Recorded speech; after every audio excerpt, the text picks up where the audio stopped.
जंगल बहुत अंधेरा था, बहुत ज्यादा अंधेरा। चारों तरफ सिर्फ काले साए और डरावनी आवाजें थी। हर कदम पर ऐसा लगता था जैसे कोई छुपकर देख रहा हो। मीरा और राज रास्ता भूल गए थे। वे दोनों बहुत घबराए हुए थे और समझ नहीं पा रहे थे कि किस दिशा में जाएं।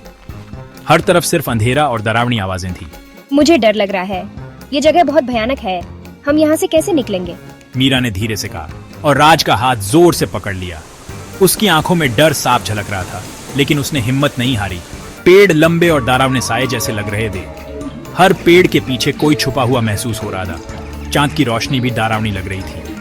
हवा भेड़िए की तरह गरज रही थी। ऐसा लग रहा था जैसे कोई भूतिया आवाजें निकाल रहा हो। हर तरफ सिर्फ डर और सन्नाटा था। डरो मत, हम रास्ता ढूंढ लेंगे। हमें बस एक दूसरे का साथ नहीं छोड़ना है। हम मिलकर इस अंधेरे से बाहर निकल सकते हैं। हालांकि उसे भी डर लग रहा था, लेकिन उसने अपने डर को छुपा लिया और मीरा को हिम्मत दी। दोनों ने एक दूसरे का हाथ थामे रखा। वे चलते रहे। हर कदम पर डर और अनिश्चितता थी, लेकिन उन्होंने हार नहीं मानी। वे एक दूसरे का सहारा बने रहे। लेकिन जंगल खत्म ही नहीं हो रहा था।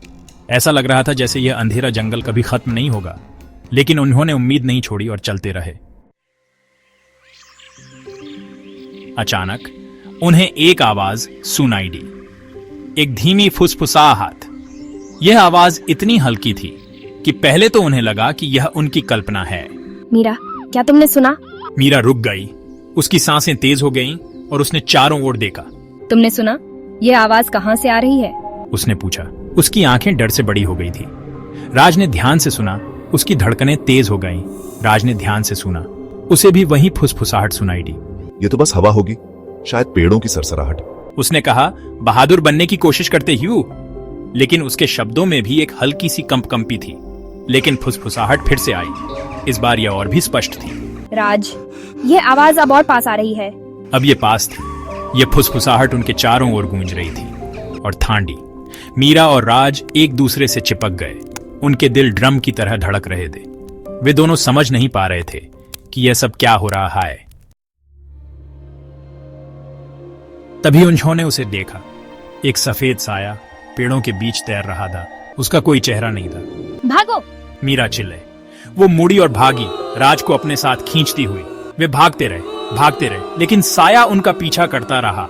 वो चुपचाप उनके पीछे तैरता रहा। जंगल मानो उन पर गिर रहा था। बचने का कोई रास्ता नहीं था। जब उन्हें लगा कि अब सब खत्म हो गया, तो उन्होंने रोशनी देखी। ये रोशनी उनके लिए एक उम्मीद की किरण थी, जो अंधेरे में खोए हुए थे। गांव वालों ने उन्हें ढूंढ लिया, डेरे हुए और खोए ह्यू। उनके चेहरों पर डर और राहत का मिश्रण था, जैसे कि वे किसी बुरे सपने से जागे हों। भूतिया साया गायब हो चुका था, लेकिन उस साये की यादें अभी भी उनके दिलों में ताजा थी। मीरा और राज सुरक्षित थे। उनके चेहरों पर राहत की झलक थी, जैसे कि उन्होंने एक बड़ी जंग जीत ली हो।